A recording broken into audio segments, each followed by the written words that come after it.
Et focus sur une entreprise de SOX, un des leaders de la trousse de secours en France. En 4 ans, l'entreprise a vu son chiffre d'affaires s'envoler de 60%, avec notamment un nouveau marché inattendu depuis 2015, celui des équipements de mise en sécurité en cas d'attaque terroriste. Marie-Noël Grimaldi, Frédéric Giltet.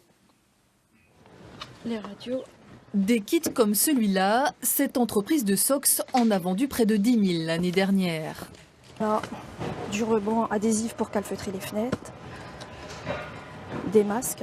Suite aux attentats du 13 novembre 2015, tous les établissements scolaires ont en effet reçu une circulaire et des exercices de confinement. Et donc les écoles effectivement se sont ruées sur ces kits de confinement. Le téléphone s'est mis vraiment à sonner le lendemain matin. Donc l'une de nos problématiques a vraiment été de pouvoir absorber les flux. On a une croissance sur ce type de produit de l'ordre de plus de 1000% en l'espace de quelques jours.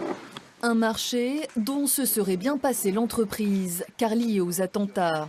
Mais de fait, il a boosté sa croissance, plus 20% l'année dernière. On a reçu les pansements israéliens. Dans la foulée, la demande pour d'autres produits a en effet explosé. Les couvertures de survie multipliées par 5, mais aussi les garrots. On est vraiment sur un garrot qui est un garrot militaire à la base. C'est un garrot compressif qui va vraiment permettre de stopper une hémorragie très forte. Donc sur un théâtre d'opération bien évidemment un peu compliqué.